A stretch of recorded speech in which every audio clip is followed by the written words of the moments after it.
আসসালামু আলাইকুম এভরিওয়ান, কেমন আছেন আপনারা সবাই? আশা করি সবাই ভালো আছেন। আলহামদুলিল্লাহ আমরাও ভালো আছি। আজকের ব্লগটা সন্ধ্যা থেকে শুরু করছি। তো আজকে হচ্ছে এখানে দেখতেই পাচ্ছেন গুড়, তারপরে গোলা গোলানো হচ্ছে। এটা হচ্ছে পিঠা বানাবে তার জন্য। আর এখানে হচ্ছে আমি বেগুন চাকচাক করে কেটে নিয়েছি বেগুনি বানানোর জন্য। তার জন্য প্রথমে একটু হলুদ আর মরিচ হচ্ছে মাখিয়ে নিব বেগুনের গায়ে।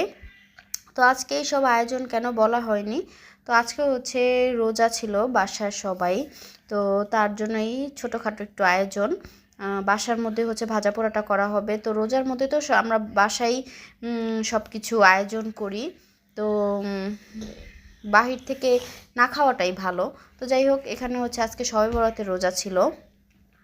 তো এখানে বেসনও গোলানো হয়েছে। এখন হচ্ছে বেগুনিগুলো ভাজবো। আর আরেক চুলায় হচ্ছে শুটকি রান্না করা হচ্ছে। এটা অনেকেরই অনেক বেশি পছন্দ। শুটকি রসুন দিয়ে পেঁয়াজ দিয়ে বেশি করে, রসুন পেঁয়াজটাই বেশি থাকে। আর শুটকির গ্রানে হচ্ছে খেয়ে ফেলে সব, যারা পছন্দ করে।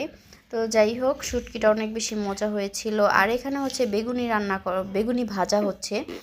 এই তো আমি হচ্ছে বেগুনিগুলো ভেজে নিচ্ছিলাম, ভাবিও কাজ করতেছে, সবাই মিলেই হচ্ছে হাতে হাতে কাজ করছে। ওখানে খালামুনিও শুটকি রান্না করতেছিল। আর এই তো বেগুনিগুলো এক এক করে ভেজে নিচ্ছি। আর ভাবির সাথে বলতেছিলাম যে আমি বেগুনি ভাজা ভুলে গিয়েছি, রোজা আসলে আবার হচ্ছে এগুলো মনে হবে, মানে এগুলো আবার মনে পড়ে যাবে। তো ভাবি বলতেছিল যে হ্যাঁ ঠিকই, আর রোজার মধ্যে তো কন্টিনিউয়াসলি প্রতিদিন হচ্ছে ভাজা পোড়া করতেই হয়। কেন, রোজা রাখার পরে মানে ইফতার করার পরে এই ভাজা পোড়াটাই হচ্ছে আমাদের মুখের স্বাদ ফিরায় আনে। আমি যেটা মনে করি, আমি তো পানি খেয়ে খেজুর খেয়ে আগে হচ্ছে খেজুর খাই, তারপরে পানি খেয়ে হচ্ছে একটা পেঁয়াজও আমার খেতে হবে, না হলে আমি কোনো কিছু মুখের টেস্ট বুঝি না। আর ভাজা পোড়া আমার অনেক পছন্দ। আর এই যে বেগুনিগুলো কিন্তু অনেক সুন্দর হয়েছিল, একদম মুচমুচে হয়েছিল আর অনেক সুন্দর লাগতেছিল। প্রত্যেকটা বেগুনি মানে এক সাইজের। তো দিয়ে আসলাম, আম্মুরা হচ্ছে ইফতারি করতে বসে গিয়েছে। আর এখানে শুটকিও প্রায় হয়ে যাচ্ছে, এখন হচ্ছে ভাজা ভাজা করা হচ্ছে শুটকিটাকে।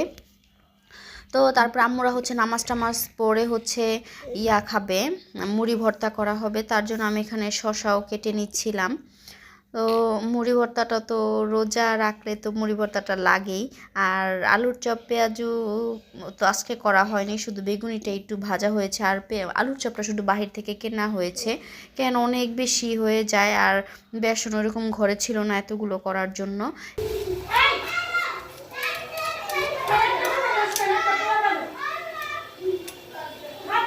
Hello guys. So bando.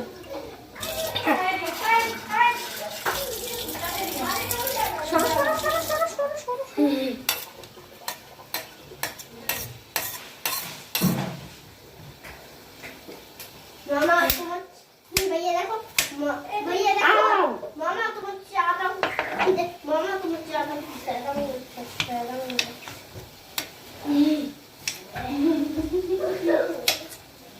বলে কি তা মামা তোমার টাকা করতে দাও হইছে দেখো মামা তোমার টাকা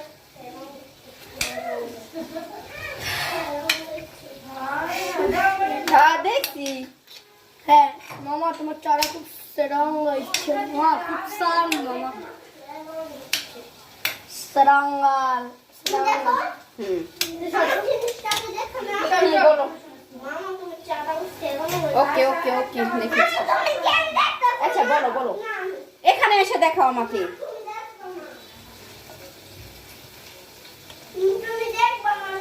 এই যে আসো, এবার আমি তাকাই আছি তোমার দিকে, নাও এই যে আসো। আচ্ছা, এটা হচ্ছে এখন পানি দেওয়া হয়েছে, এটাকে এখন ভাজা ভাজা করা হবে, তাহলে হচ্ছে রান্না শেষ। রান্না শেষ? হ্যাঁ না, রান্না শেষ হওয়ার পর শসাও কাটতে হবে। এই যে আমি এখানে দেখেন গাইস, এখানে লম্বা লম্বা এখানে হচ্ছে শসাও কেটে নিয়েছি, মুড়ি ভর্তা হবে। আজকে হচ্ছে আম্মু খালামনের রোজা ছিল। আমার মুখ আমি অনেক দেখাইছি না, এবার দাও ই দাও টমাটো সব টমাটো দাও। আমি আমি আমি তো আমি হচ্ছে তাড়াতাড়ি করে হচ্ছে শসাটা কেটে এনেছি। তো দেরি হয়ে যাচ্ছিল, আম্মুরা হচ্ছে সারাদিন রোজা রেখেছে। তো ইফতার করে ওরকম কিছু খায়নি, একটু আর কি শরবত খেয়েছে, ফল টল খেয়ে হচ্ছে নামাজে দাঁড়িয়ে গিয়েছে। তো ক্ষুধাও লেগেছে। আর আমাদের একটা মানে অভ্যাস, কি মানে অভ্যাস না বলা যায় না, এটা আর কি ভালো লাগে যে আমরা ইফতারিটা করে হচ্ছে অনেকে ভাত খায়, তো আমরা হচ্ছে ইফতারিটা খুলে হচ্ছে আগে মুড়ি ভর্তাটা খেতে হয় আমাদের। তো যাই হোক, আমাদের তো রোজার মধ্যে 30 দিনে আমাদের মুড়ি ভর্তা থাকতেই হয়।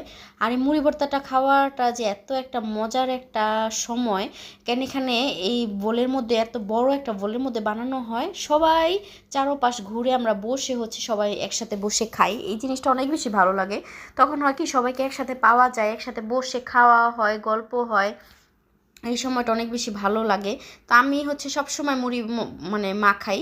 আগে হচ্ছে ভাইয়া মাখাতো, তো ভাইয়া এখন বেশি একটা সময় বাসায় থাকা হয় না, এই সময়টা সন্ধ্যার সময়টা দেখা গেছে এই রোজার সময় শুধু থাকে, তারপরেও হচ্ছে রোজা খুলে মানে অনেক টায়ার্ড হয়ে যায়, তো বলে তোমরাই মাখাও। তো আজকের ভিডিওটা আমার এই পর্যন্তই ছিল। আপনাদের কাছে যদি ভালো লাগে আমার ভিডিওটা, তাহলে একটু কমেন্টস করে জানাবেন। আর যদি একটু বেশি ভালো লাগে তাহলে লাইক দিয়ে সাবস্ক্রাইব করে আমার পাশেই থাকবেন, আমার চ্যানেলটাতে সাবস্ক্রাইব করে আমার পাশেই থাকবেন। তো সবাই ভালো থাকবেন, সুস্থ থাকবেন, আমাদের জন্য দোয়া করবেন। আর বেশি বেশি করে আমার ভিডিওটা শেয়ার করে দিবেন। তো আজ এই পর্যন্তই, আল্লাহ হাফেজ।